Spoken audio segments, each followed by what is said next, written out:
దేవుని పరిశుద్ధ నామమునకు మహిమ కలుగును. దేవుని పరిశుద్ధ నామమునకు మహిమ కలుగునుగాక.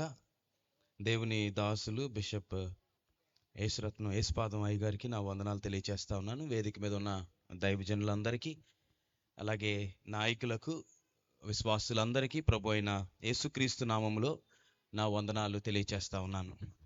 దేవుని వాక్యాన్ని చదువుకుందాం. దేవుని వాక్యాన్ని చదువుకొని వాక్య ధ్యానములోనికి వెళ్దాం. మత్తయి సువార్త మొదటి అధ్యాయము 21వ వచనాన్ని నేను చదువుతా ఉన్నాను, దయచేసి గమనించండి. మత్తయి సువార్త మొదటి అధ్యాయము 21వ వచనము. ఆమె ఒక కుమారుని కనును, తన ప్రజలను వారి పాపముల నుండి ఆయనే రక్షించును గనుక ఆయనకు యేసు అను పేరు పెట్టుదువనెను. యేసు అను మాటకు రక్షకుడని అర్థము. చిన్న ప్రార్థన చేసుకుందాం. దయచేసి తలలు వంచి కళ్ళు మూసుకుందాం. ఒక నిమిషం ప్రభువా, నాతో మాట్లాడు. ఈ రాత్రి నేను వచ్చిన వ్యక్తిని వచ్చినట్లు వెళ్ళిపోకుండా నాకు సహాయం చేయ ప్రభు అని ప్రతి ఒక్కరూ ఒక్క నిమిషం మన హృదయాలు ప్రభు వైపు తిప్పుదాం. ప్రభు మనలను చూస్తూ ఉన్నాడు. ప్రభువా, నా జీవితంలో పాతవి గతించిపోవడానికి, సమస్తము క్రొత్తవడానికి నాకు సహాయం చేయ ప్రభువా. ఈ రాత్రి నేను వచ్చిన వ్యక్తిగా వెళ్ళిపోకుండా నూతన సృష్టిగా ఇక్కడి నుంచి వెళ్ళడానికి నాకు సహాయం చేయ ప్రభువా అని ప్రార్థన చేద్దాం. పరిశుద్ధుడా, ప్రేమ కలిగిన తండ్రి, ఈ రాత్రి మమ్మల్ని అందరినీ నువ్వు చూస్తూ ఉన్నందుకు మీకు వందనాలు. ఎవరెవరు ఏ పరిస్థితిలో వచ్చామో, ఎవరెవరు ఏ బలహీనతలతో వచ్చామో సమస్తం ఎరిగిన దేవుడవు. ఈ రాత్రి మాకు నిజమైన క్రిస్మస్ అనుభవాన్ని మాకు దయచేయండి. వచ్చిన ప్రతి బిడ్డను నీ దయగల హస్తాలకు అప్పగిస్తా ఉన్నాం ప్రభువా. నీ మహాదయ కృపను బట్టి ఈ రాత్రి మాతో మీరు మాట్లాడండి. ప్రతి ఒక్కరిని నీ ఆత్మ స్వాధీనములో మీరు ఉంచుకోమని యేసుక్రీస్తు పరిశుద్ధ నామములో ప్రార్థించి వేడుకొనిచున్నాం తండ్రి, ఆమేన్. క్రిస్మస్ సీజన్ ఎప్పుడు వచ్చినా కూడా ఒక మాట చాలా ప్రత్యేకంగా మనకి వినబడతా ఉంటుంది. ఆ మాట ఏంటంటే క్రీస్తు నేడు పుట్టెను అనే మాట వినబడుతుంది కదండి. క్రీస్తు నేడు పుట్టెను అనే మాట 350 శతాబ్దంలో, క్రీస్తు శకం 350 సంవత్సరంలో సెయింట్ అగస్టిన్ అనే ఒక భక్తుడు రాశాడు ఆ మాటని. ఆ భక్తుడు ఎందుకు రాశాడంటే, జాగ్రత్తగా వినండి, తన జీవితంలో ఎప్పుడూ కూడా తల్లిదండ్రుల మాట వినకుండా అవిధేయుడిగా జీవిస్తూ చిన్న వయసు నుంచి కూడా ఒక దొంగగా తయారై బయట భయంకరంగా త్రాగడము, కొట్టడము, ఇలాంటి భయంకరమైన జీవితాన్ని జీవిస్తూ ఉండేవాడంట. అయితే ఆయన తల్లి చాలా ప్రార్థన చేసేదంట. ఎప్పటికైనా నా కుమారుణ్ణి దర్శించు ప్రభు అని ప్రార్థన చేసేది. అయితే ఒకరోజు ఆ వ్యక్తి ఒక సంతకి, మార్కెట్కి వెళ్ళాడంట. మార్కెట్కి వెళ్తే ఆ మార్కెట్లో ఒక దైవజనుడు నిలబడి ఇలా ప్రసంగం చేస్తూ ఉన్నాడంట. యేసు ప్రభు ఎవరినైనా రక్షిస్తాడు, ఎంత పాపినైనా ప్రభు మారుస్తాడు, ఎలాంటి పరిస్థితి అయినా దాన్ని ఎదుర్కొనే శక్తి ఇస్తాడు అని చెప్తా ఉంటే ఈ అగస్టిన్ అనే భక్తుడు దగ్గరికి వెళ్ళి ఇలా అన్నాడంట, యేసు ప్రభు ఎవరినైనా మార్చగలడు కానీ మీ యేసు ప్రభు నన్ను మార్చలేడు అన్నాడంట. ఏమయ్యా, ఎందుకు అలా అంటున్నావంటే, ఈ చుట్టుపక్కల ప్రాంతాలన్నిటిలో నా అంత పాపి ఇంకెవరూ లేరు అన్నాడంట. అప్పుడు ఆ దైవజనుడు అన్నాడంట, యేసు ప్రభు మార్చలేని వ్యక్తి ఎవరు లేరు, నీకంటే భయంకరులను ప్రభు ఏం చేశాడు, మార్చాడు, నిన్ను మారుస్తాడు. అయితే ఎలా మారాలు, ఎలా జరుగుతుంది ఇది అనేది నేను చెప్తాను, ఒక మాట జాగ్రత్త విను అన్నాడంట. చెప్పండి అంటే, నువ్వు ఈరోజు ఇంటికి వెళ్ళిన తర్వాత జాగ్రత్త వినండి, తలుపు వేసుకొని నీ తలుపు గొల్లెం పెట్టుకొని ఎవ్వరికీ చెప్పకు, ఎవ్వరికీ తెలియకుండా రహస్యంగా మోకరించు. నువ్వు మోకరించి నీ 2 చేతులు ఎత్తి యేసు అని పిలు. యేసు అంటే అర్థము రక్షకుడు అని అర్థం. యేసు అని ఆయన్ని పిలిచి నా నిజస్థితి నాకు చూపించు ప్రభు అని అడుగు. అప్పుడు ప్రభు నీకు నిజస్థితి చూపిస్తాడు. నాకు నూతన హృదయం ఇమ్మని దేవుణ్ణి అడుగు, దేవుడు నూతన హృదయం ఇస్తాడు. నా పాత స్థితి ఎంత చెడ్డదో చూపించు, నా శరీర స్వభావం ఎంతో చెడ్డదో నాకు చూపించని దేవుణ్ణి అడిగి పశ్చాత్తాపడు. నేను చెప్పానని నమ్మడం కాదు, నీకు నువ్వే వెళ్ళి మోకరిస్తే నువ్వు ప్రభుని అనుభవిస్తావని చెప్పాడంట. అప్పుడు ఆయన అన్నాడంట, నేను తలుపు వేసుకుంటే దేవుడు లోపలికి ఎలా వస్తాడని అడిగాడంట. అప్పుడు అన్నాడు, దేవుడు నువ్వు ఎక్కడున్నా సరే నేనేం చేస్తున్నాడు, చూస్తున్నాడు. సరే ఇంటికి వెళ్ళిపోయాడు. ఇంటికి వెళ్ళి తలుపు వేసుకున్నాడు. జాగ్రత్త వినండి. తలుపు వేసుకొని చాలా అనుమానంతో దేవుడు ప్రార్థన వింటాడని మోకరించి తన జీవితంలో ఎప్పుడు ఎన్నడూ చేయని ప్రార్థన చేయడం మొదలుపెట్టాడు. 2 చేతులు ఎత్తి, యేసు ఈ మాటకి రక్షకుడు అని అర్థమంట, నా పాత స్థితి, నా చెడ్డ స్వభావం నాకు చూపించు అని ప్రార్థన చేయడం మొదలుపెట్టాడు. ఎప్పుడైతే ప్రార్థన చేస్తా ఉన్నాడో తన జీవితంలో నిజమైన పశ్చాత్తాపాన్ని ప్రభు పుట్టించడం ప్రారంభించాడు. జాగ్రత్త వినండి. భయంకరంగా ఏడుస్తా ఉన్నాడంట. అరే, నేను ఇంత దౌర్భాగ్యుడిగా జీవిస్తున్నానని ఏడుస్తా ఉన్నాడు. ఆ రోజు సంతకు వెళ్ళాడు. వస్తూ వస్తూ దారిలో ఒక సారా బుడ్డి కూడా కొనుక్కొని ఇంటికి తెచ్చుకున్నాడంట. భయంకరంగా ఏడుస్తున్నాడు. తన పాత జీవితం, దొంగతనాలు, పాత జీవితం అంతా గొడవలు, తల్లిదండ్రుల్ని ఏడిపించడం, ఇవన్నీ జ్ఞాపకం వచ్చి ఏడుస్తూ ఇలా అనుకున్నాడంట, నేను ఎప్పుడూ ప్రతి ఒక్కరిని ఏడిపించాను, ఈరోజేంటి నేను ఏడుస్తున్నానని అనుకుంటూ పశ్చాత్తాపడుతూ ఒక్కసారి గదిలో ఆ మూలనున్న ఆ సారా బుడ్డి చూశాడంట. అది బహు అసహ్యంగా కనబడతా ఉందంట. జాగ్రత్త వినండి. ఇలా అనుకున్నాడంట అగస్టిన్, నేను 14 సంవత్సరాలు దాన్ని ప్రేమించాను, ఈరోజేంటి అది అంత అసహ్యంగా కనబడుతుంది, చూస్తుంది నేనేనా లేకపోతే ఇంకెవరైనా నాలోనికి వచ్చారా అని అనుకుంటున్నాడంట. అప్పుడు అర్థమైంది, చూస్తుంది అగస్టిన్ కాదు, నాలోనికి యేసు ప్రభు వచ్చాడు అనేది అర్థమైంది. అప్పుడు దగ్గరికి వెళ్ళి ఆ సారాబుడ్డి పాడేయడానికి కూడా, ముట్టుకోవడానికి కూడా ఇష్టం లేక దాన్ని అలా పట్టుకొని తీసి బయట పారేశాడంట. అప్పుడు మళ్ళీ అనుకున్నాడంట, ఈ చేతులు నావేనా, నేను ఎప్పుడు దాని కొరకు పరిగెట్టుకుంటూ వెళ్ళాను, 1 గంట క్రితం కూడా దాన్ని చేత్తో పట్టుకొని తీసుకొచ్చాను, ఈ చేతులు ఎవరివి అని అడుగుతా ఉన్నాడంట. ఇలాగ తన జీవితంలో మార్పు కలిగినప్పుడు, జాగ్రత్త వినండి, ఆ ఆనందాన్ని ఆనందిస్తూ, ప్రభువా నా కళ్ళు మార్చావు, నా హృదయాన్ని మార్చావు, నా చేతులు మార్చావు అని ఆనందిస్తుంటే పక్క గదిలో నుంచి వేడుపు వినబడతా ఉందంట. వింటున్నారా జాగ్రత్తగా? ఏడుస్తా ఉంటే ఎవరో అని గబగబా వెళ్ళి చూసేసరికి తల్లి ఏడుస్తుందంట. తల్లి ఏడుస్తూ ఇలా ప్రార్థన చేస్తుందంట, ప్రభువా అగస్టిన్ని దర్శించు ప్రభువా అని. అప్పుడు అగస్టిన్ తలుపు కొట్టి అన్నాడంట, అమ్మా ఏడుపు ఆపు చేయి అన్నాడంట. ఏరా ఎందుకురా ఏడుపు ఆపు చేయమను అంటుంటే అగస్టిన్ అన్నాడంట, అమ్మా క్రీస్తు నేడు పుట్టెను అన్నాడంట. అప్పుడు తల్లి అందంట, ఇటు తాగి వచ్చి మళ్ళీ ఏదో మాట్లాడుతున్నాడని.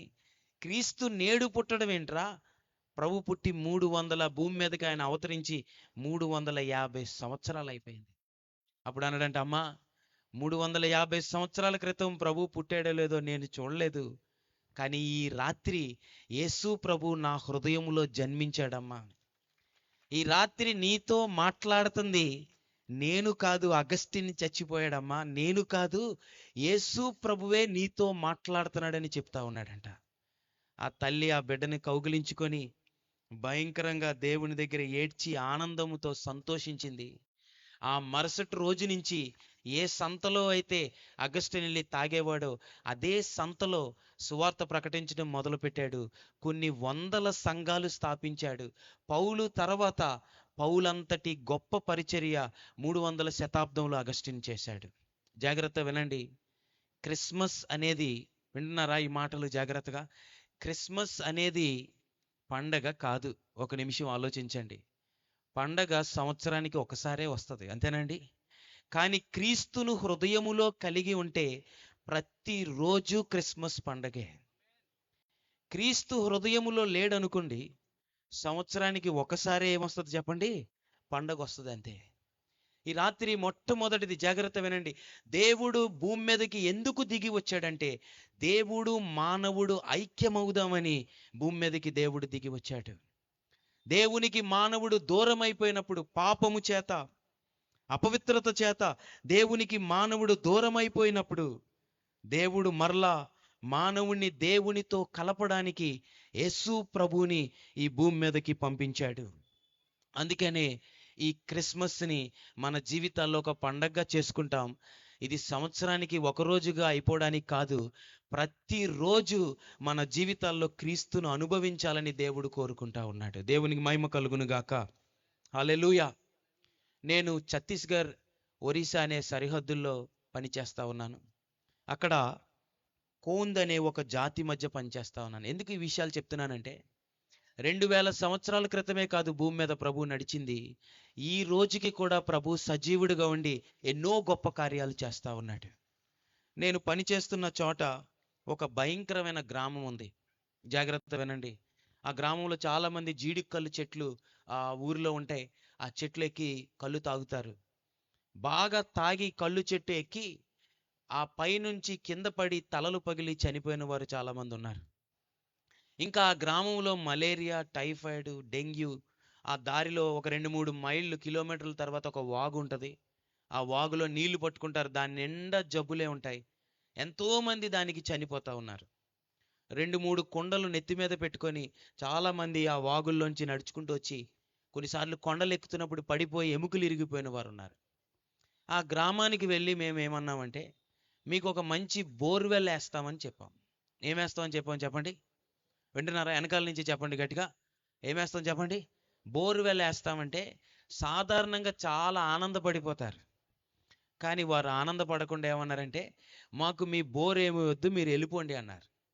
ఎందుకు వెళ్ళిపోండి అని అంటున్నారని అడిగేసరికి వారు ఇలా అన్నారు, మీరు బోర్ వేసిన తర్వాత యేసు ప్రభు గురించి చెప్తారు, అప్పుడు పొద్దున తాగొద్దంటారు, రాత్రికి తాగొద్దంటారు, కనుక మాకు బోర్ వద్దు, యేసు ప్రభు వద్దు, మాకు త్రాగుడే కావాలన్నారు.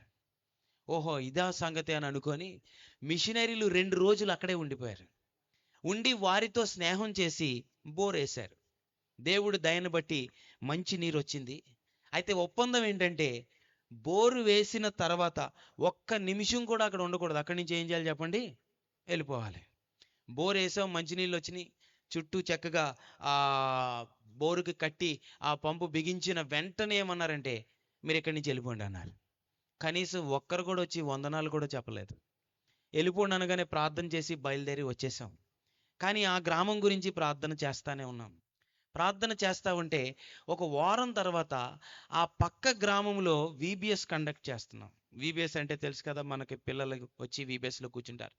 ఆ ప్రాంతంలో ఒక్కసారి కూడా ప్రభువుని గురించి తెలియని వారు వస్తారు వీబీఎస్కి. ఎప్పుడైతే పక్క గ్రామంలో వీబీఎస్ జరుగుతుందో, ఈ ఊరు పెద్ద ఏం చెప్పాడంటే, ఇక్కడ ఉన్న వాళ్ళు ఎవ్వరూ కూడా, జాగ్రత్త వినండి, ఇక్కడ ఉన్న వాళ్ళు ఎవ్వరూ కూడా అక్కడికి వెళ్ళడానికి వీలు లేదన్నాడు. వీళ్ళు మన గ్రామానికి రానన్నారు కానీ మన చుట్టూనే ఏం చేస్తున్నారు? తిరుగుతున్నారు, వెళ్ళడానికి వీల్లేదని. పొద్దున్నే 6 గంటలకి చాలామంది యవనస్తులు ఉన్నారు, చిన్నపిల్లలు, జాగ్రత్త వినండి, 12 సంవత్సరాల పాప వాగు దగ్గరికి వచ్చింది. అందరూ నడుచుకుంటూ వెళ్ళిపోతున్నారు. అందరూ నడుచుకుంటూ వెళ్తుంటే ఎక్కడికి వెళ్తున్నారని అడిగేసరికి, ఇక్కడ వీబీఎస్ జరుగుతుంది, వెళ్తున్నాం, అక్కడ కథలు చెప్తారంటే వారితో పాటు కలిసి వచ్చి కూర్చుంది. ఈ దైవజనుడు ఏం చెప్తున్నాడంటే, ఒకరోజు యేసు ప్రభు సండే స్కూల్ క్లాసులో చెప్తున్నాడు, ఒకరోజు యేసు ప్రభు దయ్యాలు పట్టిన ఒక వ్యక్తి ఊరు వెళ్ళాడంట. 3000 దురాత్మలు పట్టి ఉన్నాయి. ఆ వ్యక్తి తను తాను రాళ్లతో కొట్టుకొని గాయపరుచుకుంటున్నాడు. అప్పుడు యేసు ప్రభు వెళ్ళి ఆ దయ్యాలన్నిటిని ఆయన గద్దించినప్పుడు అవి బయటికి వెళ్ళిపోయినాయి. అప్పుడు ఈ వ్యక్తి జీవితం మారిపోయి స్వస్థ బుద్ధి వచ్చిందంటే, ఈయన చెప్తుంటే ఆ పాప ఏడుస్తుందట. ఎందుకు ఏడుస్తుందో ఈయనకి తెలియదు. ఆ పాప ఏడుస్తుంది. ఎందుకు ఏడుస్తుందంటే, ఈ యేసు ప్రభు మా గ్రామానికి వస్తే ఎంత బాగుండును, మా తండ్రి మా పెదనాన్నలు చనిపోయి ఉండేవారు కాదు, ఇంకా ఊరిలో ఎంతో మంది ఇప్పుడు చనిపోతూ ప్రతిరోజు గాయపరుచుకుంటున్నారు, ఈ యేసయ్య మా గ్రామానికి వస్తే ఎంతో బాగుండును కదా అని ఏడుస్తూ ఉంది. అప్పుడు ఈ సండే స్కూల్ టీచర్ అన్నాడంట, అమ్మ, యేసయ్యని నువ్వు ఆహ్వానిస్తే ఈరోజు నీ హృదయంలోకి వస్తాడు, నీతో పాటు నీ గ్రామానికి కూడా వస్తాడు, నీ గ్రామాన్ని మారుస్తాడని అన్నాడంట. అప్పుడు మళ్ళీ అనుకుందంట, మా గ్రామస్తుల్ని యేసయ్య ప్రేమించగలడా? మా గ్రామంలో ఏ మంచి లేదు కదా, అంత త్రాగుడు అపవిత్రతే కదా, యేసయ్య ఎలా వస్తాడు అని అనుకుంటుందంట. అనుకుంటుంటే మళ్ళీ సేవకుడు అన్నాడంట, అమ్మా, యేసయ్య మీ కొరకు ప్రాణము పెట్టాడు. ఎంత ప్రేమిస్తున్నాడంటే నీ కొరకు ప్రాణం పెట్టినంతగా ప్రేమిస్తున్నాడు. అప్పుడు ఈ పాప చెయ్యెత్తిందంట. వింటున్నారా జాగ్రత్తగా? చెయ్యెత్తి ఇలాగందంట, అన్న యేసు ప్రభు నా కొరకు ప్రాణం పెడితే, చిన్నపిల్లలు జాగ్రత్త వినండి, నేను యేసు ప్రభు కొరకు ప్రాణం పెడతానందంట. అప్పుడు ఎవరు ఇలాంటి మాటలు మాట్లాడుతుందని పిలిచి ఏ గ్రామం అమ్మ అని అడిగితే, ఏ గ్రామం వాళ్ళైతే మనల్ని వద్దన్నారో ఆ గ్రామం నుంచే వచ్చింది. ఆ అమ్మాయికి ఒక బొమ్మల బైబిల్ ఇచ్చి మొత్తం రక్షణ సువార్త అంతా చెప్పి ఒక 7 పాటలు నేర్చుకుంది. ఎన్ని పాటలు చెప్పండి? 7 పాటలు నేర్చుకొని ఇంటికి బైబిల్ పట్టుకొని వెళ్ళిపోయిందండి. బైబిల్ పట్టుకొని వెళ్ళి ఒక చెట్టు తొర్రులో దాచుకుంది. ఆ ప్రాంతాలు మన తవన్ కూడా వచ్చాడు ఒకసారి. చెట్టు తొర్రలో దాచుకొని, జాగ్రత్త వినండి, గ్రామంలోకి వెళ్ళి పిల్లలకి ఇలా చెప్పింది. ఏమనంటే, ఇదిగో నాకు బోల్డని కథలు తెలుసు, పాటలు తెలుసు, రేపొద్దున మీరు గ్రామంలో వాగు దగ్గరికి వస్తే మీ అందరికీ చెప్తానంది. పొద్దున్న ఇలాంటి చిన్ని చిన్ని పిల్లలు ఒక 60 మంది అక్కడికి వచ్చేసారు. ఈ అమ్మాయి బైబిల్ తీసుకొని ఒక్కొక్క కథ వివరించడం మొదలుపెట్టింది. ఇదిగో సర్వ సృష్టిని సృష్టించిన ఏకైక దేవుడంట యేసయ్య. మొదటి రోజు సృష్టి చేశాడు, ఇదిగో బొమ్మలు చూడు, ఇదిగో అని ఆయన జీవితాన్ని చెప్తూ దయ్యాలు పట్టిన కథ వింద గనుక ఆ కథ చెప్తే ఇలా అందంట, ఇంగో మీరందరూ యేసయ్యని ఆహ్వానిస్తే ఈరోజు యేసయ్య మీ ఇంటికి వస్తాడు, నీతో పాటు వస్తాడు, మీ నాన్న మారిపోతాడు, అమ్మ మారిపోతుంది, గ్రామం అంతా మారిపోతుంది, ఇక్కడే ఇప్పుడే మోకరించి ప్రార్థన చేయండి అని చెప్పింది. ఆ పిల్లకి ఎవ్వరూ ఏమీ చెప్పలేదు. సమస్తము పరిశుద్ధాత్మ దేవుడు నడిపించుకుంటూ తీసుకెళ్తా ఉన్నాడు. అక్కడే 60 మంది మోకరించి ప్రార్థన చేస్తున్నారు. ప్రభువా నా తండ్రిని మార్చు అని ఏడవడం మొదలుపెట్టారు. నా తల్లిని మార్చు అని ఏడవడం మొదలుపెట్టారు. వినండి, పిల్లల జీవితాలు మారిపోవడం మొదలుపెట్టాయి. ఇంటికి వెళ్ళిన పిల్లలు తల్లిదండ్రులు తాగి ఇంటికి వస్తే ఇలా చెప్తున్నారు, నానా నువ్వు మారిపోతావు తెలుసా, నువ్వు తాగవు తెలుసా, ఇంకా ఎరా నేనెందుకు తాగనరా అంటే, నాన్న ఒక్కసారి మోకరించి ఏసయ్య నన్ను రక్షించని అడుగు, ఏసయ్య నేనేం చేస్తాడు, రక్షిస్తాడు, నీ పాపాన్ని ఒప్పుకో నానా, నువ్వు అంత త్వరగా చనిపోవడం నాకు ఇష్టం లేదు నాన్న, ఏసై నిన్ను బాగు చేస్తాడు నాన్న, ఇప్పటి వరకు మనకి తెలియలేదు నాన్న అని సువార్త చెప్పడం మొదలుపెట్టారు. 3 నెలల తర్వాత, ఈ మధ్యలో ప్రతిరోజు ఆరాధన జరుగుతుంది అక్కడ. 3 నెలల తర్వాత బోర్ ఎలా పనిచేస్తుందని చూడడానికి వెళ్ళేసరికి, జాగ్రత్త వినండి, ఆ గ్రామంలో 70 మంది యేసు ప్రభుని సొంత రక్షకుడిగా అంగీకరించారు. ఒక్క సేవకుడు అక్కడికి వెళ్ళలేదు, ఎవరు వెళ్ళి సువార్త ప్రకటించలేదు. ఒక్క చిన్న బిడ్డ, 12 సంవత్సరాల బిడ్డ, జాగ్రత్త వినండి, ఒక్కరోజే వచ్చి వాక్యం విన్నది, ఒక్కరోజే యేసు ప్రభు మాటలు వింది. ఇక్కడ కూర్చున్న విశ్వాసులు ఒకసారి నా వైపు చూడండి. మన చేతికి బైబిల్ వచ్చి ఎన్ని సంవత్సరాలైంది?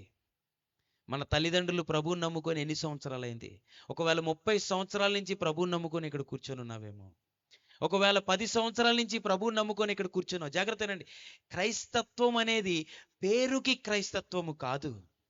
నిజమైన క్రైస్తవుడు ఎవరు అనంటే, యేసు ప్రభుని హృదయములో కలిగి తన జీవితంలో ప్రభువుని చూపిస్తూ ప్రభువులాగా ఈ భూమి మీద జీవించడానికి ప్రభువుకి అనుమతి ఇచ్చేవాడు నిజమైన క్రైస్తవుడు. వింటున్నారా? యేసు ప్రభు పుట్టినప్పుడు పశువుల పాకలో పుట్టాడు ప్రభు. నేను చాలాసార్లు ఆలోచిస్తా ఉన్నాను, ప్రభు ఒక భవనంలో పుట్టలేడా చెప్పండి? ఈ భూమి మీద వెండి బంగారం ఆయనే చేసుకున్నాడు. భవనం, పెద్ద భవనం కలుగును గాక అంటే భవనం కలుగుతుందా లేదా చెప్పండి, మాట్లాడండి, కలుగుతుందా లేదా? ఎందుకు పశువుల పాకలో పుట్టాడు ప్రభు?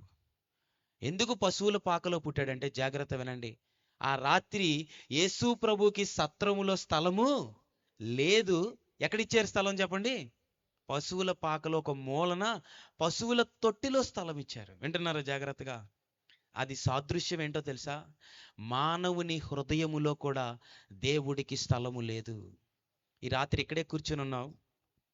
ఒకవేళ ఈ రాత్రి నీ జీవితంలో ఇంకా అపవిత్రమైన వాటికే స్థలం ఇచ్చి కూర్చున్నావేమో, ఒకవేళ ఈ రాత్రి ఇంకా నీ జీవితంలో ఏదో అలవాటులకు బానిసైపోయి ఇక్కడ కూర్చున్నావేమో, ఈ రాత్రి జీవితంలో ఇంకా ఒకవేళ అపవిత్రమైనవి చూస్తూ ఇక్కడ కూర్చొని ఉన్నావేమో. ఈ రాత్రి ప్రభు ఎక్కడున్నాడు జీవితంలో? ప్రభువుని ఎక్కడ పెట్టాము ఈ రాత్రి? ఈ రాత్రి మన జీవితాల్లో ఒక్క ప్రార్థన చేద్దాం. గమనించండి, భయంకరమైన ఆ జాతుల్లో ఉన్న వారు ప్రార్థన చేస్తేనే దేవుడు గ్రామాన్ని మారిస్తే, ఈ రాత్రి చిన్నపిల్లలు ఉన్నారు, పెద్దవారు ఉన్నారు, యవనస్తులు ఉన్నారు. ఈ రాత్రి మనం చేయవలసిన ప్రార్థన, ఈ వాక్యం వింటున్నప్పుడు ఈ ప్రార్థన చేయండి. ప్రభువా నా హృదయములో ప్రథమ స్థానాన్ని తీసుకో ప్రభువా.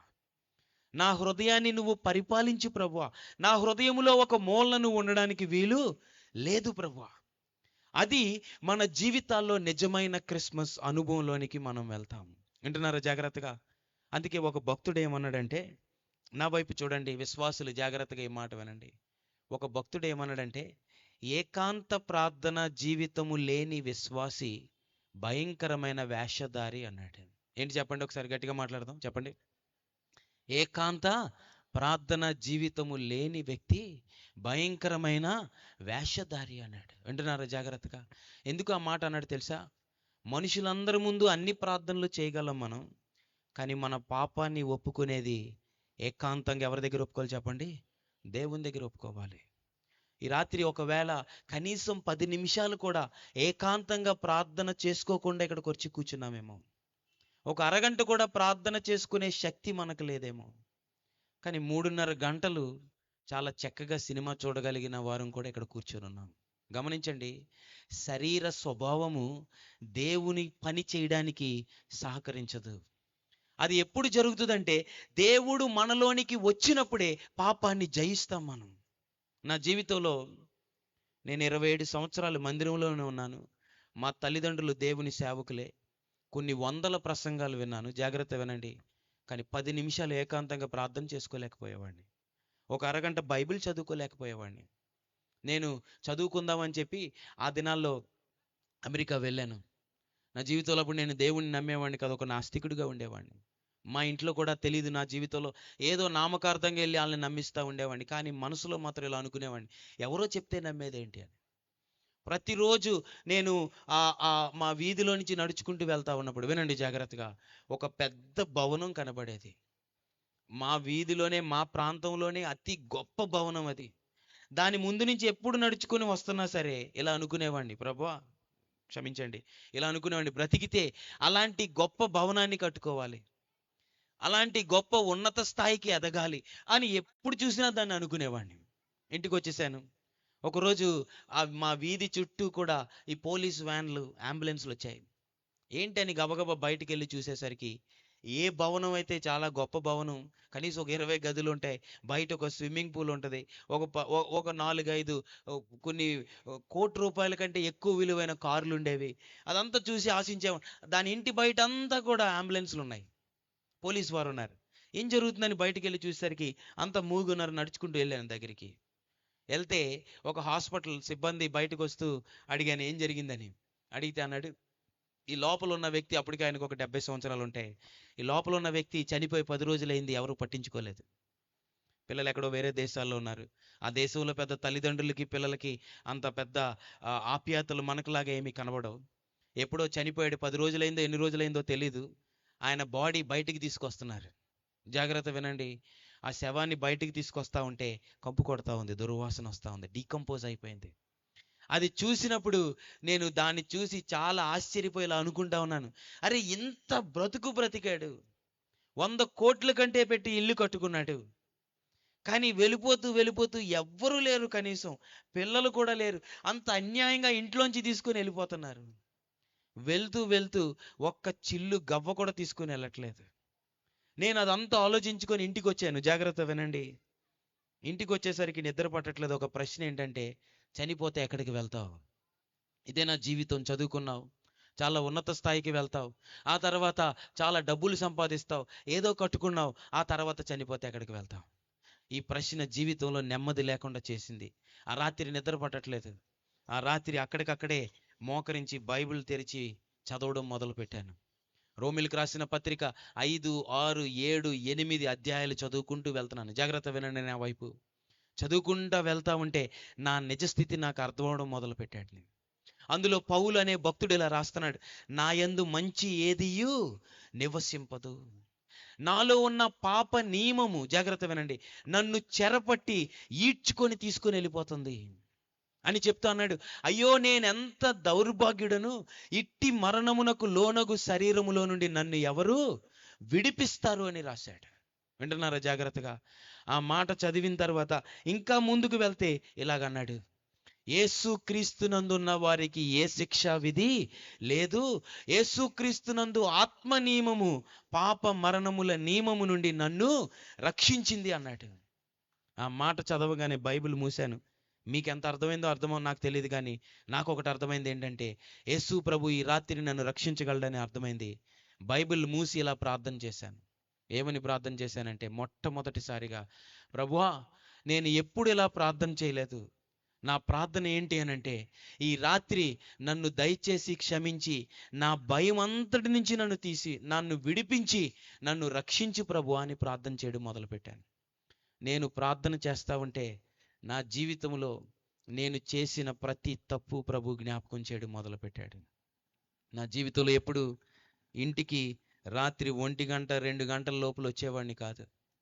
మా అక్క ఎప్పుడు ఫోన్ చేసి 1 గంట 2కి ఇలా అనేది, రే అమ్మ నాన్న ఇంకా పడుకోలేదురా, ఇంకెంతసేపు తిరుగుతావురా బయట, ఇంటికి రారా అనేది.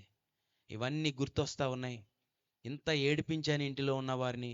బహుశా ఈ సమయంలో కూడా ఇంటిలో ఉన్నవారు ప్రార్థనలు చేస్తున్నారేమో అనుకొని ఏడ్చి ఏడ్చి పశ్చాత్తాపడడం మొదలుపెట్టాను. ఎప్పుడు నిద్రపోయాను.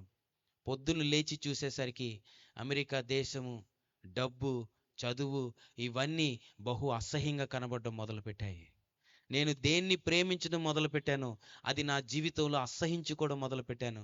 ఆ రాత్రి నాకు అర్థమైంది, నాకు తెలియని శక్తి నన్ను ఆవరించింది. నా హృదయాన్ని దేవుడు ఆ రాత్రి మార్చాడు. నా జీవితంలో నూతన జన్మ దేవుడు దయచేశాడు. దేవుడే నా హృదయములోనికి వచ్చి నా పాత స్థితి అంతటిని అధిగమించే శక్తి దేవుడు నాకు దయచేశాడు. జాగ్రత్త వినండి, ఈ రాత్రి కూడా దేవుడు నిన్ను దర్శించాలని ఆశిస్తా ఉన్నాడు. దేవుడు నిన్ను దర్శించడం మాత్రమే కాదు, నీ జీవితంలో గొప్ప నెమ్మది, శాంతి, సమాధానం ఇవ్వడానికి యేసు ప్రభు నువ్వు పిలిస్తే రావడానికి ఆయన సిద్ధముగా ఉన్నాడు. ఈ రాత్రి వాక్యం వింటున్నప్పుడు చిన్న ప్రార్థన చేయి. ప్రభువా, నా హృదయంలోనికి రా ప్రభువా. నా జీవితంలో ఉన్న పాత స్థితి అంతా ఈ రాత్రి గతించిపోవడానికి నాకు సహాయం చేయి ప్రభు అంటే దేవుడు సహాయం చేస్తాడు. జాగ్రత్త వినండి, యేసు ప్రభు లోపల లేకుండా బయటికే క్రైస్తవునైతే జీవితం అంతా వేషధారణ అయిపోతుంది. యేసు ప్రభు ఈ భూమి మీద జీవించిన దినాల్లో, వింటున్నారా జాగ్రత్తగా, పరిసయ్యులని కొంతమంది ఉన్నారు. చెప్పండి, ఎవరు చెప్పండి? కొద్దిగా గట్టిగా మాట్లాడదాం. ఎవరు చెప్పండి? పరిసయ్యులకి వాక్యం బాగా తెలుసు. వాక్యము క్షుణ్ణంగా ఎరిగిన వారు, కామా పొల్లు కూడా వారికి బాగా తెలుసు. వారంట ఎక్కడికన్నా వెళ్తుంటే, పరిసయ్యులు ఏదన్నా మార్గంలో వెళ్తుంటే, వినండి జాగ్రత్తగా, వారిని పరిశుద్ధులు అని పిలిచేవారంట. ఏమని పిలిచేవారు? పరిశుద్ధులు. ఇంకొక ప్రకటన జరిగేదంట, పరిశుద్ధులు వస్తున్నారు, పాపులందరూ ప్రక్కకి వెళ్ళిపోండి అని చెప్పేవారంట. ఒకసారి పరిసయ్యులందరూ ఒక గ్రామంలోకి వస్తున్నారు. ఆ రోజు ప్రకటన జరిగి ఉంటుంది, ఏమని? పాపులందరూ ప్రక్కకి వెళ్ళిపోండి. యేసు ప్రభు వారికి ఎదురు వచ్చాడు. యేసు ప్రభు ఎదురొచ్చి ఏమన్నాడంటే, మీరు సున్నము కొట్టిన సమాధి అని అన్నాడు. జాగ్రత్త వినండి, ఎందుకు వారికి వాక్యం తెలియదా అంటే, వారికి వాక్యం బాగా తెలుసు, కానీ వాక్య ప్రకారం ఏం చేయట్లేదు చెప్పండి? జీవించట్లేదు. బయటికి మాత్రమే భక్తి కనబడుతుంది, అంతరంగములో ప్రభువు లేడు. వింటున్నారు జాగ్రత్తగా? ఆ పరిసయ్యుల్ని ప్రభు అన్నాడు, బయటికి బాగా కనబడుతున్నావు కానీ లోపలంతా కుళ్ళిపోయింది అన్నాడు. లోపలంతా పురుగులు పట్టేసింది అన్నాడు. లోపలంతా భయంకరంగా ఉంది అన్నాడు. మీరు ఎప్పుడైనా కాకినాడ వస్తే కాకినాడలో ఉన్న సమాధులు చూడడానికి రండి. కొన్ని సమాధులు కొన్ని లక్షల రూపాయలు పెట్టి కడతారు. నేనేమి సమాధులు కట్టడానికి వ్యతిరేకిని కాదు, కానీ కొన్ని సమాధులు చూస్తే ఎలా ఉంటుందంటే, ఈ రాత్రి అంతా ఇక్కడే పడుకుంటే బాగుంటుందేమో అని అంత చక్కగా, అంత అందంగా ఉంటాయి సమాధులు. కొన్ని సమాధుల మీద ఫోటో కూడా పెడతారు. ఆ ఫోటోలో ఆ వ్యక్తి చక్కగా నవ్వుతూ ఉంటాడు, కానీ పైనున్న ఫోటోకి లోపలున్న ఆ వ్యక్తికి ఏమైనా సంబంధం ఉంటుందండి? ఏమీ సంబంధము ఉండదు. లోపల కుళ్ళిపోయి ఉంటుంది, లోపల కంపు కొడతా ఉంటుంది, లోపల పురుగులు పట్టి ఉంటుంది. జాగ్రత్త వినండి, ఒకవేళ ఈ రాత్రి అపవిత్రమైనవి చూస్తూ ఇక్కడ కూర్చొని ఉన్నావేమో, లేకపోతే ఏదైనా సినిమాలకి బానిస అయిపోయి కూర్చున్నావేమో, లేకపోతే ఎవ్వరికీ తెలియకుండా నీ అంతరంగంలో ఏదైనా మోసాన్ని పెట్టుకొని ఇక్కడ కూర్చున్నావేమో. ఈరోజు ప్రభు నీ జీవితంలోనికి వస్తే దాని అంతటి నుంచి ఆయన విడిపించి పరిశుద్ధులుగా చేయడానికి ఆయన ఇష్టపడే దేవుడై ఉన్నాడు. నేను మొన్న ఒక మ్యాగజైన్లో ఒక విషయాన్ని చదువుతా ఉన్నాను. ఆ విషయం ఏంటంటే, చాలా సంవత్సరాల క్రితం, జాగ్రత్త వినండి, ఒక నది తీరాన ఒక వ్యక్తి పొద్దున్నే సూర్యుడు ఉదయిస్తే ఆ దృశ్యం చాలా బాగుంటుంది, అది ఫోటో తీసుకుందామని వచ్చి ఒక నది తీరాన్ని మోకరించాడంట. చూస్తా ఉన్నాడు. ఇంకా అప్పటికి తెల్లవారలేదు. తెల్లవారితే సూర్యుడు ఉదయిస్తే ఫోటో తీసుకుందాం అనుకుంటా ఉన్నాడు. యవనస్తులు జాగ్రత్త వినండి. అప్పుడు నది అవతల ఒడ్డున ఒక స్త్రీ స్నానం చేస్తూ ఉందంట. నేను ఎలాగైనా వెళ్ళి చూడాలనుకున్నాడంట. ఒకవేళ బయటికి ఈదుకుంటూ వెళ్తే ఆమె చూస్తుంది, వెళ్ళిపోతుందని అనుకొని లోపల నుండి ఈదుకుంటూ వెళ్ళడం మొదలు పెట్టాడంట. ఆ నది లోపల నుంచి ఈదుకుంటూ వెళ్ళి పైకి లేచి చూసేసరికి ఒక కుష్ఠరోగి స్నానం చేస్తూ ఉందట. ఆమె ఎందుకు స్నానం చేస్తుందంటే, ఎవరైనా చూస్తే తిడతారని చీకటితోనే అక్కడికి వచ్చింది. ఆమె చేతులన్నీ తినేసి ఉన్నాయి, చెవులు తినేసి ఉన్నాయి, ముక్కు తినేసి ఉంది. చూడ్డానికి ముఖమంతా తెల్ల మచ్చలు, భయంకరంగా ఒక మృగములాగా ఉండేసరికి భయపడి లోపల నుంచి ఈదుకుంటూ మరలా తన గదిలోకి వెళ్ళి బైబిల్ చదవడం మొదలుపెట్టాడు. బైబిల్ చదువుతుంటే ప్రభు ఆయనతో మాట్లాడడం మొదలుపెట్టాడు. ఒక వ్యక్తిని మోహపు తలంపుతో చూస్తే నువ్వు ఆ క్షణమే ఏం చేశావు, వ్యభిచారం చేసావనే మాట చదవగానే వాక్యం హృదయంలో గుచ్చుకొని ఇలా రాశాడు. తన బుక్, తన డైరీలో ఏం రాశాడంటే, నేను కుష్ఠరోగి అయిన స్త్రీని చూడలేదు, జాగ్రత్త వినండి, నేను కుష్ఠరోగం పట్టిన నా హృదయాన్ని చూసుకున్నానని రాశాడు. ఎప్పుడైతే దేవుని వాక్యాన్ని చదువుతున్నాడో, దేవుని వాక్యాన్ని వింటున్నాడో, దేవుడు నిజస్థితిని చూపించాడు. యేసు ప్రభు మాటలు మాత్రమే ఒక వ్యక్తి హృదయాన్ని బట్టబయలు చేస్తుంది. ఆ వ్యక్తి తన హృదయాన్ని చూసుకుని ఇలా అనుకుంటున్నాడు, నా హృదయానికి కుష్టు పట్టింది. జాగ్రత్త వినండి. ఈ రాత్రి ఒకవేళ ఇక్కడ కూర్చున్న మనం ఎవరైనా ఇంటికి వెళ్తున్నప్పుడు ముళ్ళు గుచ్చుకుందనుకోండి, ఎవరు కూడా కాళ్ళకు ముళ్ళు గుచ్చుకుంటే ఇంటికి వెళ్ళి ముళ్ళు తీసుకుందామని అనుకోం. ఎందుకు చెప్పండి? ఒక అడుగు కూడా ముందుకి వేయలేం. ఎందుకు వేయలేం? మనకి కాళ్ళకి స్పర్శ ఉంది కనుక ముళ్ళు గుచ్చుకుందని మనకేమవుతుంది, వెంటనే అర్థమవుతుంది. కానీ కుష్ఠరోగికి చేతులకి కాళ్ళకి స్పర్శ ఉండదు. వింటున్నారా జాగ్రత్తగా? వారు వేడివేడిది కాలింది పట్టుకున్నా వారికి ఏమీ కాలదు, కానీ చెయ్యి కాలిపోద్ది, కానీ స్పర్శ ఉండదు. ఒకసారి కాకినాడలో కుష్ఠరోగుల మధ్య కన్వెన్షన్ జరుగుతుంది ప్రతి సంవత్సరం. రాష్ట్రం అంతటి నుంచి కుష్ఠరోగులు వస్తారు. వాళ్ళతో భోజనం దగ్గర కూర్చున్నప్పుడు కొన్ని కథలు చెప్తారు జరిగినాయి. ఒకసారి అంట ఒక కుష్ఠరోగి బ్యాగ్ తగిలించుకొని ఊరంతా వెళ్ళి భిక్షం ఎత్తుకొని బ్యాగ్ నిండా బియ్యం నిండిపోయింది, జోబు నిండా డబ్బులు నిండి ఇంటికి వచ్చి సొమసిల్లి పడి చచ్చిపోయి ఉన్నాడంట. ఏంటి పడి చచ్చిపోయాడని చూసేసరికి, జాగ్రత్త వినండి, కాళ్ళకి గాజు పెంకు గుచ్చుకుంది, చూసుకోలేదు, మార్గం అంతా రక్తం కనబడుతుంది. పొద్దున్న ఎప్పుడో గుచ్చుకుంది, పొద్దు నుంచి తిరుగుతూ ఉన్నాడు, తెలియట్లేదు, రక్తం కారిపోయి ఇంటికి వచ్చేసరికి పడి చచ్చిపోయి ఉన్నాడు. మీకు ప్రశ్న అడుగుతాను, చెప్పండి, గాజు పెంకు గుచ్చుకున్నందుకు చనిపోయాడా, స్పర్శ లేనందుకు చనిపోయాడా? చెప్పండి. మనందరికీ గాజు పెంకు గుచ్చుకుంటాయి, వెంటనే ఏం చేస్తాం చెప్పండి, మనం తీసివేస్తాం. జాగ్రత్త వినండి. అలాగే యేసు ప్రభు ఎవరిలో ఉంటాడో, పాపము ఎప్పుడైతే తన దగ్గరికి వస్తుందో, పాపం ఎప్పుడైతే తనని ప్రభావితం చేస్తుందో, అది పాపము అనగానే దాన్ని విడిచిపెట్టి నిజమైన క్రైస్తవుడు అక్కడి నుంచి వెళ్ళిపోతాడు. ఎందుకంటే ఆ వ్యక్తులు ఎవరున్నారు చెప్పండి? యేసు ప్రభు ఉన్నాడు. ఎవరిలో పాపము నివసిస్తుందో, ఎవరిలో యేసు ప్రభు ఉండడో, ఆ వ్యక్తి పాపాన్ని బట్టి ఆనందిస్తాడు. యవనస్తులు జాగ్రత్త వినండి. యోసేపు జీవితంలో ఒకరోజు పాపము చేసే పరిస్థితి వచ్చింది. పాపం చేసే పరిస్థితి వచ్చినప్పుడు ఆ పొతీఫర్ భార్య అంది, ఎవ్వరూ లేరు చూడట్లేదంటే యోసేపు ఇలా అన్నాడు, నా దేవుని దృష్టికి ఇంతటి దుష్కార్యము నేను ఎలాగా చేయగలను అన్నాడు. ఎందుకంటే దేవుడు నన్ను చూస్తున్నాడనే భయం కలిగి ఉన్నాడు. అక్కడి నుంచి పారిపోయాడు. తన వస్త్రాన్ని విడిచిపెట్టి పారిపోయాడు. వస్త్రాన్ని విడిచిపెట్టి పారిపోతే ఇంటికి పొతీఫర్ రాగానే చెప్తుంది, ఏమని చెప్తుంది? నన్ను పాడు చేయడానికి ప్రయత్నించాడని చెప్తుంది. అప్పటికి అల్లరైపోయింది. అప్పుడు ఇంటికి పొతీఫర్ రాగానే ఆయన చెయ్యి నరికేచ్చు, ఆయన కాలు నరికేచ్చు యోసేపుది, యోసేపు కళ్ళు పీకేచ్చు. కానీ యోసేపు ఏమనుకున్నాడు? యోసేపుని చంపేసినా చంపేస్తారు. కానీ యోసేపు ఏమనుకున్నాడంటే, నా దేవుడి దృష్టికి నేను పాపం చేయను. నా చెయ్యి నరికేసినా పర్లేదు, నా కాలు నరికేసినా పర్లేదు, నన్ను చంపేసినా పర్లేదు, నేను మాత్రం పాపము చెయ్యను అనే పరిశుద్ధాత్మ శక్తి చేత యోసేపు నింపబడి ఉన్నాడు గనుక పాపం చేయలేకపోయాడు. అది దేవుడు చూసి యోసేపును ఐగుప్తు దేశానికి ప్రధానమంత్రిగా దేవుడు చేశాడు. చాలామంది దేవుని చిత్తం ఏంటి అని అడుగుతారు యవనస్తులు. జాగ్రత్త వినండి. దేవుని చిత్తం ఏంటంటే పరిశుద్ధత కాపాడుకోవడమే. దేవుడు చూస్తున్నాడనే భయముతో మనం జీవించాలి. దేవుడు చూస్తున్నాడనే భయం ఉంటే మన జీవితాల్లో, జాగ్రత్త వినండి, సాధారణంగా మనుషులు చూస్తున్నప్పుడు మనం భక్తి ప్రదర్శించవచ్చు.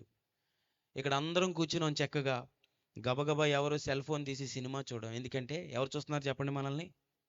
మాట్లాడండి, ఎవరు చూస్తున్నారు? మనుషులందరూ చూస్తున్నారు. కానీ ఇంటికి వెళ్ళిన తర్వాత ఎవరు చూడనప్పుడు ఏం చేస్తాం చెప్పండి? తీసి చూస్తాం. ఎందుకు ఎవరు చూడట్లేదు అనుకుంటాం మనం? మనుషులు ఎవరు లేరు అనుకుంటాం. కానీ ఎవరు చూస్తున్నారు చెప్పండి? కానీ దేవుడు చూస్తున్నాడనే భయం ఉంటే ఏకాంతంగా ఉన్నప్పుడు కూడా పాపం చేయలేము. జాగ్రత్త అండి. యెషయా గ్రంథంలో 11, 2, 3, 4 వచనాల్లో ఈ మాట ఉంది. యెహోవా యందు భయభక్తులు పుట్టించు ఆత్మ. ఈ రాత్రి ప్రభువా నీ యందు భయభక్తులు నాకు పుట్టించు ప్రభు అంటే దేవుడు పుట్టిస్తాడు మనకి భయభక్తులు.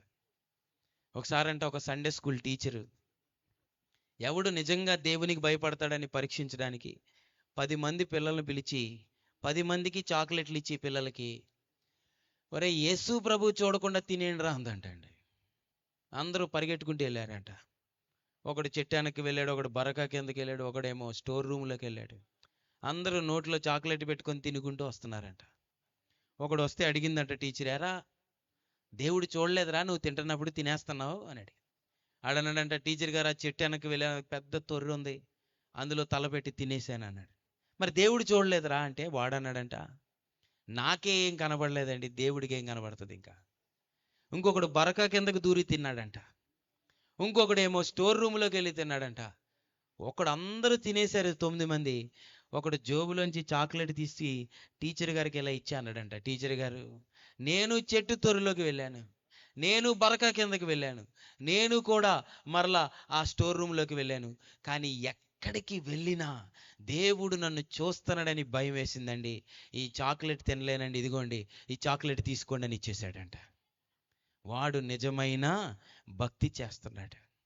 ఒకవేళ ఇక్కడ ఈ రాత్రి కూర్చొని ఇంకా సినిమాలకు బానిసలైపోయి, ఇంకా అపవిత్రతకు బానిస అయిపోయి, ఎవ్వరూ చూడట్లేదు అన్నట్లుగా మన జీవితంలో దేనికైనా బానిస అయిపోతే, ఈ రాత్రి నీ జీవితంలో నిజమైన క్రిస్మస్ అనుభవాన్ని దేవుడు నీకు దయచేయాలని ఆశిస్తా ఉన్నాడు.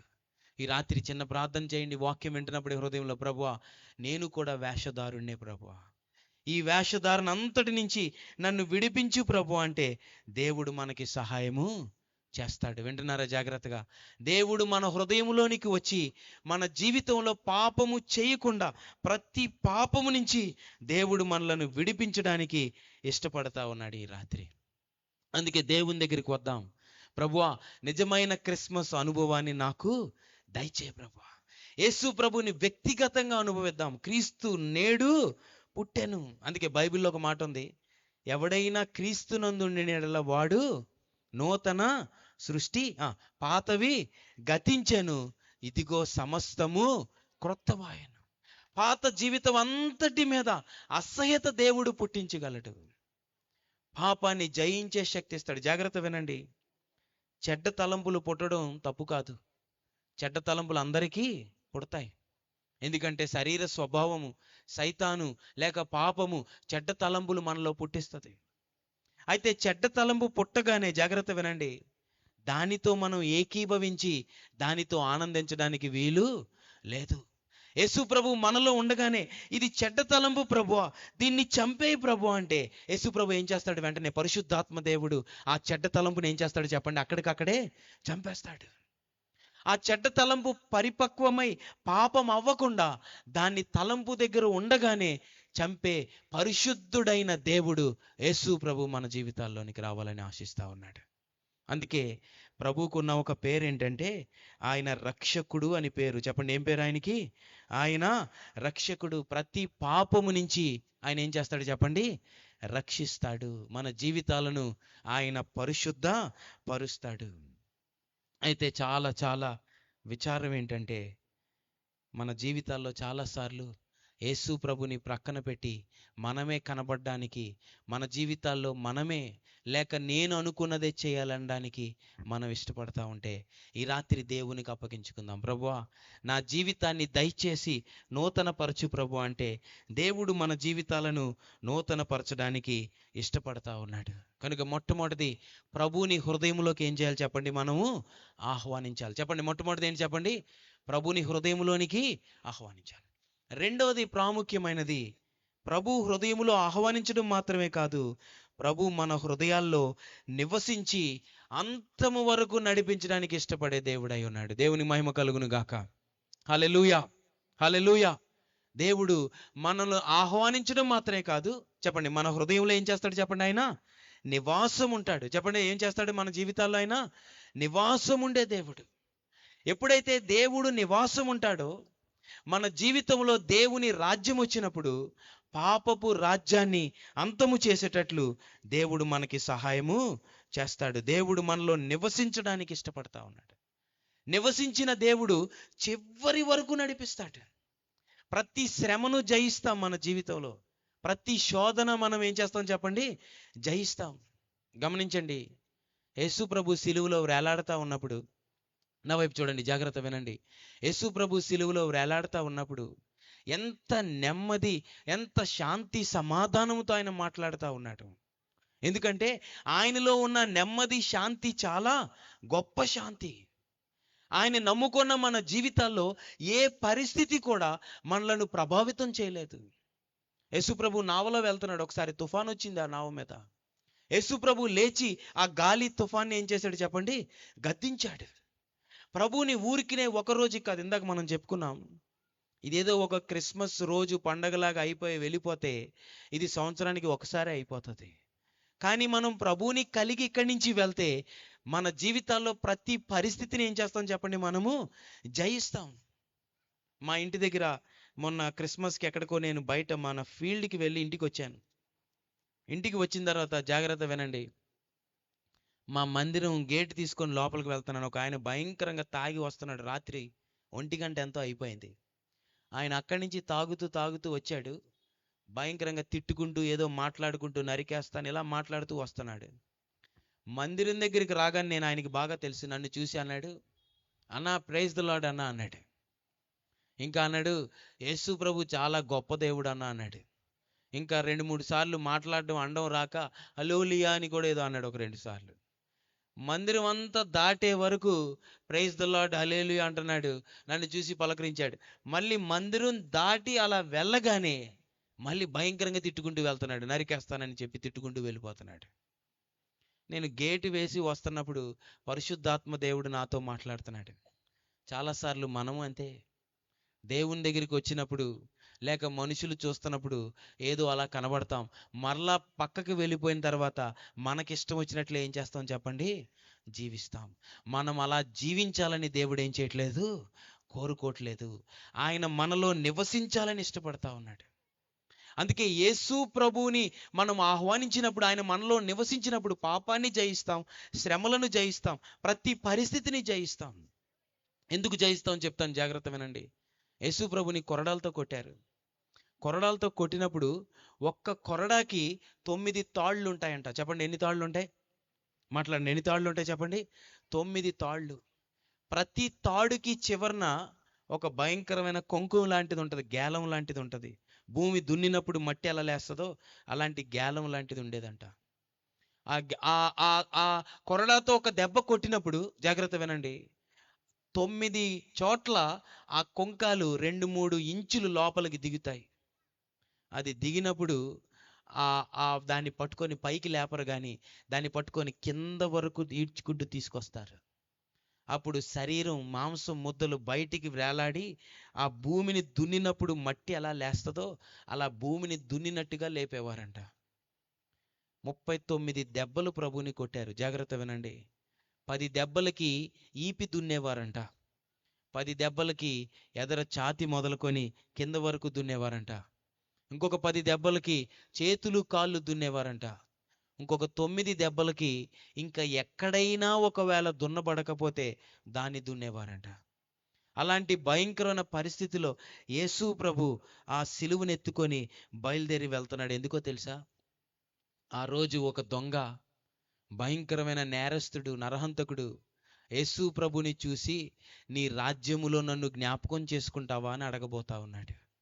ఆయన చాలాసార్లు ముందే ఆయన సిలువ వేయడానికి, చంపడానికి తీసుకెళ్తే ఆయన తప్పించుకొని వెళ్ళిపోయాడు. కానీ ఆ రోజే బయలుదేరి ఎందుకు వెళ్తున్నాడంటే, ఆ వ్యక్తితో నేడే నువ్వు నాతో కూడా ఉంటావు అని చెప్పడానికి వెళ్తా ఉన్నాడు.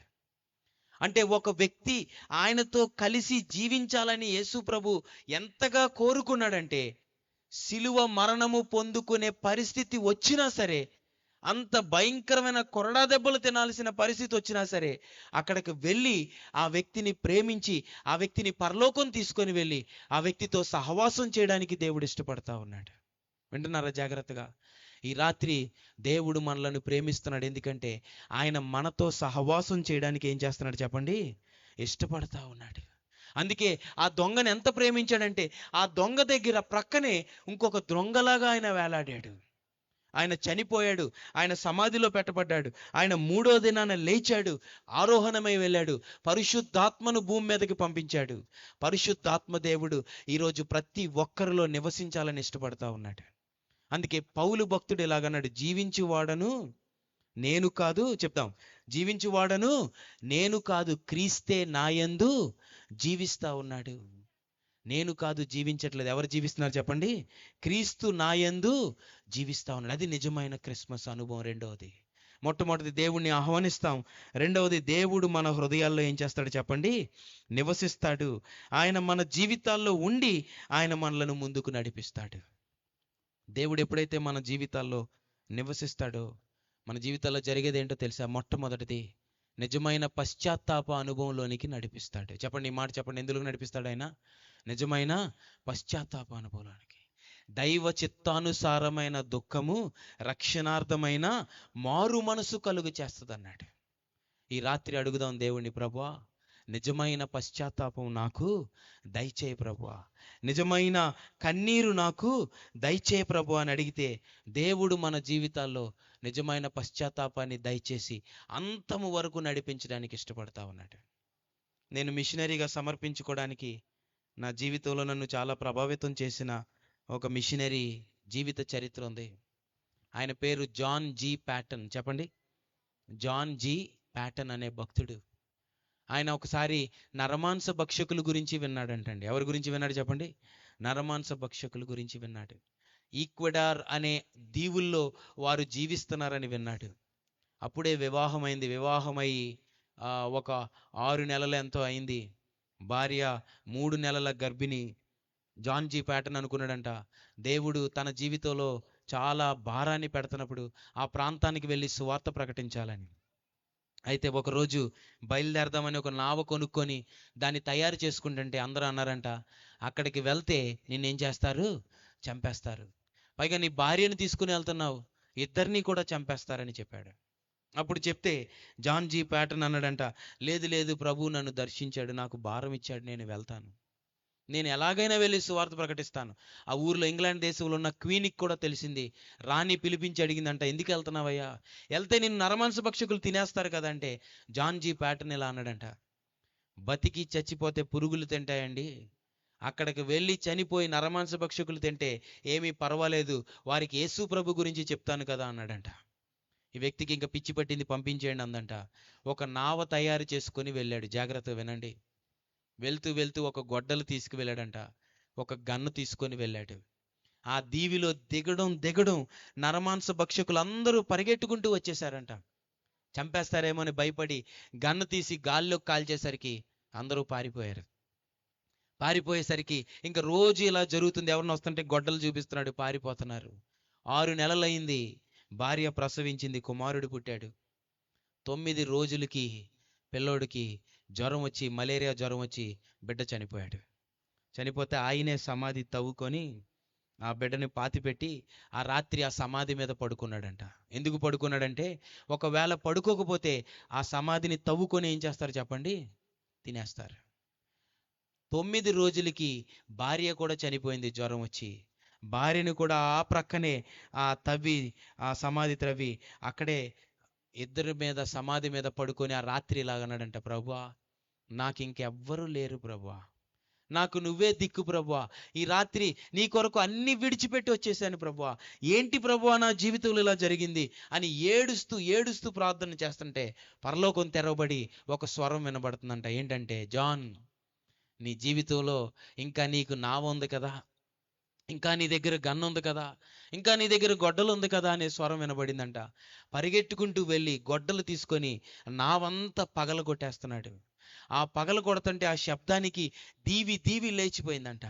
లేచి చూస్తూ ఉన్నారు, ఏంటి జాన్ జీ ప్యాటన్ మొత్తం నావ పగల కొడుతున్నాడని చూసేసరికి నావంతా ముక్కలు చేసేసాడు. గొడ్డలు ఎక్కడికో దూరానికి ఇసిరేశాడు సముద్రంలోకి. గన్ అంతా డిస్మాంటిల్ చేసి ఇసిరేశాడు. వచ్చి సమాధి మీద పడుకొని ఇలా అన్నాడంట దేవునితో, ప్రభువా ఇంకా నాకు ఇప్పుడు ఏదీ లేదు, నాకు ఎవ్వరూ లేరు, నాకు నువ్వు ఒక్కడవే ఉన్నావు ప్రభువా అని పడుకున్నాడంట. పొద్దున్న లేచి చూసేసరికి, జాగ్రత్త వినండి, ఆ గ్రామంలో ఉన్న నరమాంస భక్షకులందరూ దీవి దీవి వచ్చి జాన్ జీ ప్యాటర్ని చూస్తున్నారంట, పడుకున్న ఉన్న వ్యక్తిని. ఆ గ్రామం పెద్ద ఏడుస్తున్నాడంట, ఈ వ్యక్తి మనల్ని చంపడానికి రాలేదు. ఒకవేళ మనల్ని చంపే వ్యక్తి అయితే ఎప్పుడో ఏం చేతుడు, మనల్ని చంపేతుడు. ఈ వ్యక్తి పారిపోవడానికి రాలేదు, మనల్ని ప్రేమించి వచ్చాడని పైకి చేయి పట్టుకొని పైకి లేపి ఇంటికి తీసుకెళ్ళి మంచినీళ్ళు ఇచ్చాడంట. కథ చిన్నది చేసి చెప్తా ఉన్నాను. జాన్ జీ ప్యాటన్ చనిపోయిన తర్వాత తన సమాధి మీద ఎలా రాశారు ఏమనంటే, జాన్ జీ ప్యాటన్ ఈక్వడార్ అనే దీవికి వెళ్ళినప్పుడు ఒక్కడు క్రైస్తవుడు లేడు, అందరూ నరమాంస భక్షకులే. జాన్ జీ ప్యాటన్ చనిపోయేసరికి ఒక్కడు నరమాంస భక్షకుడు లేడు, అందరూ క్రైస్తవులే అనే మాట రాశారు. దేవునికి మహిమ కలుగునుగాక. ఒక వ్యక్తి దేవునితో సహవాసం చేశాడు. దేవుడు ఆ వ్యక్తిని ఏం చేశాడు చెప్పండి? చివరి వరకు నడిపించాడు. మూడోది, త్వరగా ముగిస్తాను ఇది చెప్పి, మూడోది, కేవలం ఈ భూమి మీద మాత్రమే నడిపించే దేవుడు కాదు, చివరికి మనల్ని ఎక్కడికి తీసుకెళ్తాడు చెప్పండి? ఆయన పరలోకానికి తీసుకెళ్తాడు. అందుకే యేసు ప్రభు భూమి మీదకి దిగి వచ్చాడు. ఎందుకంటే మనలను పరలోకం తీసుకెళ్ళడానికి ఆయన భూమి మీదకి వచ్చాడు. ఒక భక్తుడు, యోహాను భక్తుడు ఇలా అన్నాడు, ఒకరోజు మనందరము దేవుని ధవలవర్ణ సింహాసనం ఎదుట నిలబడతాం, ఆ రోజు గ్రంథాలు విప్పబడతాయి అన్నాడు. అమ్మా జాగ్రత్త విన్నారా? చెల్లి, తమ్ముడు, అన్న, అక్క జాగ్రత్త విను. ఆ రోజు గ్రంథాలు విప్పబడతాయి.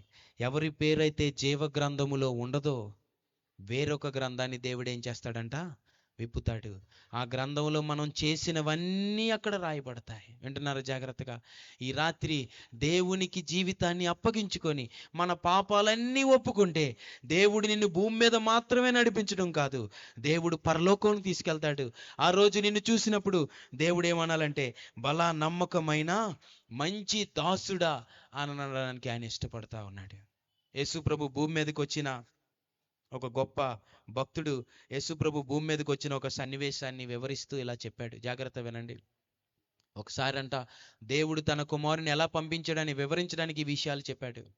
ఒకసారి అంట ఒక ఊర్లో ఒక రాజు ఉన్నాడంట, చాలా ధనవంతుడు.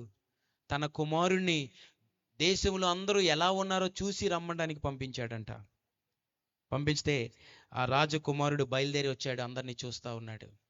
అయితే అంతా బాగానే ఉన్నారు, కానీ ఒక వీధి మూలన ఒక కుష్ఠరోగి భయంకరమైన జబ్బులో కదలలేక అన్నీ అక్కడే అయిపోతున్నాయి, భయంకరమైన కంపు కొడుతూ ఆ మూలన పడిపోయి ఉందంట. ఎవ్వరు పట్టించుకోవట్లేదు, దగ్గరికి వెళ్ళట్లేదు, ఎందుకంటే జబ్బుతో ఉంది. అప్పుడు ఈ రాజకుమారుడు అడిగాడంట, ఎందుకు ఆమె అలాగే ఉంది, ఎవరు ఎందుకు సహాయం చేయట్లేదంటే, అయ్యా ఆమెకి ఇష్టం వచ్చినట్లు జీవించింది కనుక పాపములో వచ్చిన అనారోగ్యం జబ్బులతో ఉండిపోయింది, తల్లిదండ్రులు లేరు, ఎవరు లేరు, ఎవరికైనా జాలి కలిగితే 2 రొట్టెలు ఇసురుతారంతే, అది తింటది అన్నారంట. రాజకుమారుడు ఇంటికి వెళ్ళిపోయాడు. ఇంటికి వెళ్ళిపోయి ఆ రాత్రి నిద్ర పట్టట్లేదంట. ఆ రాత్రి తన రాజవస్త్రాలన్నీ తీసేశాడు, చిరిగిపోయిన బట్టలు వేసుకున్నాడు, మీద బూడిద వేసుకున్నాడు. ఎవ్వరికి తెలియకుండా, ఎవ్వరికి అనుమానం రాకుండా రాజగృహంలో ఉన్న కొన్ని రొట్టెలు తీసుకొని వచ్చి ఆ అమ్మాయికి తీసుకొని ఇచ్చాడంట. రాత్రి ఆమె చాలా ఆకలితో ఉంది, తిన్నది. ఇంకా అక్కడే ఉండిపోయి ఎవరికి అనుమానం రాకుండా ప్రతిరోజు భిక్షం ఎత్తుకుంటూ రొట్టెలు అవి సంపాదించుకొని ఏ రొట్టె వచ్చినా తీసుకొని గబగబా వెళ్ళి ఆ స్త్రీకి ఆ వ్యక్తికి ఇచ్చేవాడంట. అందరూ ఆశ్చర్యపోతున్నారంట, ఎవరు ఈ కొత్త వ్యక్తి, ఇంత మంచిగా జీవిస్తున్నాడు, ఇంత మంచిగా ఆమెను చేరదీస్తా ఉన్నాడు, ఎవరి వ్యక్తి అనుకుంటున్నారంట. ఒక నెల అయిన తర్వాత ఇలాగ అన్నాడంట, నేను ఆ గ్రామ పెద్దలను పిలిచి నేను ఈ వ్యక్తిని పెళ్లి చేసుకోవచ్చా అని అడిగాడంట. వారంతా ఆశ్చర్యపోయారంట, ఇలాంటి వ్యక్తిని ఎవరు పెళ్లి చేసుకుంటారు, ఒకవేళ నీకేమి అభ్యంతరం లేకపోతే చేసుకో అని చెప్పారంట. అప్పుడు ఆ వ్యక్తి ఆమెను పెళ్లి చేసుకున్నాడు. మళ్ళీ అన్నాడంట, అమ్మా నీకు ఆకలేస్తుంది కనుక ఏదైనా తినడానికి తీసుకొస్తానని గబగబా రాజగృహానికి వెళ్ళిపోయాడంట. రాజవస్త్రాలన్నీ తీసేశాడు. రాజవస్త్రాలన్నీ తీసేసి ఆ పాత వస్త్రాలన్నీ తీసి రాజవస్త్రాలు ధరించుకొని చక్కగా పరిశుభ్రంగా తాను అలంకరించుకొని రాజుగారి యొక్క ఆ గుర్రాన్ని వేసుకొని ఈ స్త్రీ దగ్గరికి వచ్చాడంట. ఆవిడ చూసి ఎవరో గుర్తుపట్టక, ఎవరండి మీరని అడుగుతా ఉంటే ఆయన అన్నాడంట, అమ్మా నేను నిన్ను వివాహం చేసుకున్నాను కదా అన్నాడంట. ఆమె ఆశ్చర్యపోతా ఉందంట. అప్పుడు పనికత్తెలు పిలిచి అన్నాడంట, మన రాజుగారి ఇంటి దగ్గర కోట దగ్గర ఉన్న ఆ సరస్సులోకి తీసుకెళ్ళి ఈమెను చక్కగా శుభ్రం చేసి అక్కడ కడిగి పొద్దునకి చక్కగా రాణిగా అలంకరించి తీసుకురండి అన్నాడంట. ఆమెను తీసుకుని వెళ్ళారు. ఆ సరస్సులో ఆమెను కడుగుతా ఉన్నప్పుడు, ఆ ఔషధాలతో కడుగుతున్నప్పుడు ఆమె కురుపులన్నీ పోతా ఉన్నాయంట. సౌందర్యంగా చక్కగా అలంకరించి పరిశుద్ధంగా అలంకరించి తీసుకొని వచ్చారంట. ఈ రాజుగారు ఆమెను ఎక్కించుకొని కోటలోకి తీసుకెళ్తుంటే అందరూ ఆశ్చర్యపోతున్నారు. ఎవరు ఇంత చక్కగా ఇంత సౌందర్యంగా ఉంది ఎవరి వ్యక్తి అంటే నేనేం మాట్లాడట్లేదంట. అమ్మా నీకు ఆకలేస్తుంది కదా అని ఆయన భోజనశాలలోకి తీసుకువెళ్ళి అక్కడ ఆప్ చేశానడంట. నీకు ఇష్టమైంది తినమ్మా, ఇది నీ భోజనశాల ఈ రోజు నుంచి. ఆమె రథం మీద నుంచి కిందకి దిగి వచ్చి ఈ రాజుగారి కుమారుడు పాదాల మీద పడేలా అందంట, అయ్యా నువ్వు నన్ను ప్రేమించడానికి, నువ్వు నన్ను వివాహం చేసుకోవడానికి నేనేమి చేశానయ్యా, నాలో ఏ మంచి ఉందయ్యా అనంటే ఈ రాజుగారి కొడుకు అన్నాడంట, అమ్మా నీలో ఏ మంచి లేదు, నిన్ను బట్టి కాదు నా ప్రేమను బట్టే నిన్నేం చేసుకున్నాను, ఈరోజు వివాహం చేసుకున్నాను. జాగ్రత్త వినండి. ఆ భక్తుడి కథను ముగించి ఏమన్నాడంటే, ఆ స్త్రీ ఎవరో కాదు, ఆ స్త్రీ నీవు నేనే. మనం పాపము చేత అపరాధముల చేత చచ్చి ఉన్న మనలను యేసు ప్రభు పరలోకములో నుండి చూసి ఆయన దాసుని స్వరూపంగా ఈ భూమి మీదకి దిగి వచ్చాడు. ఆయన మహిమంతా అక్కడ విడిచిపెట్టి ఈ భూమి మీద రిక్తునిగా జీవించాడు. ఈ భూమి మీద ఆయన కనీసం ఒక ఇల్లు కూడా లేని పరిస్థితిలో జీవించాడు. కుష్ఠరోగులను దగ్గరికి చేర్చుకున్నాడు. పాపులను ఆయన ప్రేమించి స్నేహించాడు, వారి జీవితాలు మార్చాడు. సిలువలో రక్తం కార్చాడు. ఆ రక్తంలో ఈ రాత్రి మన చేతులు పెట్టి విశ్వాసంతో ప్రభువా నన్ను కడుగు అంటే ఆ గొర్రెపిల్ల వివాహోత్సవానికి నన్ను సిద్ధపరచడానికి పరిశుద్ధాత్మను ఈ భూమి మీదకి దేవుడు పంపించాడు. ఆయన మరలా ఒకరోజు తిరిగి రానై ఉన్నాడు. ఆ రోజు ఆయన దాసుడిగా రాడు, ఆ రోజు ఆయన రాజుగా రాబోతా ఉన్నాడు. ఆ రోజు మనలందరినీ పరలోకం తీసుకొని వెళ్ళి ఆయన ఎదుట మనలను పరిశుద్ధులుగా నిలబెట్టి ఆయన రాజ్యములో శాశ్వత కాలం జీవించడానికి, నిత్య జీవం ఇవ్వడానికి యేసు ప్రభు ఈ భూమి మీదకి దిగి వచ్చాడు. అదే నిజమైన క్రిస్మస్ అనుభవం. అలాంటి గొప్ప అనుభవము దేవుడు మనందరికీ దయచేయునుగాక. ఆమేన్. ప్రార్థన చేసుకుందాం. దయచేసి అందరూ తలలు వంచండి, కళ్ళు మూసుకుందాం. మోకరించగలిగితే మోకరిద్దాం. యవనస్తులు మోకరించండి, చిన్నపిల్లలు మోకరించండి. మోకరించగలిగితేనే మోకరించండి, లేకపోతే పర్వాలేదు. నువ్వున్న చోట కళ్ళు మూసుకొని ఇలాంటి ప్రార్థన చేయి. ప్రభువా ఈ రాత్రి నా హృదయంలోనికి రా ప్రభువా. ఎవరు మాట్లాడద్దు, ఒక్క నిమిషం దయచేసి ప్రార్థన చేయి. ప్రభువా నా హృదయంలోనికి రా ప్రభువా. ఒకవేళ నీ హృదయంలో ప్రభుకి స్థలము లేదేమో, ఈ రాత్రి ఎక్కడో ప్రభు పశువుల పాకలో పుట్టినట్టు, ఆ పశువుల తొట్టిలో పెట్టబడినట్టు ప్రభుని ఎక్కడో ఒక మూలన పెట్టేసావేమో, ఈ రాత్రి దయచేసి ప్రార్థన చేయ. ప్రభువా నా హృదయం అనే సింహాసనం మీదకి రా ప్రభువా. నా జీవితాన్ని నడిపించు ప్రభువా. అమ్మా ప్రభు నిన్ను అంతము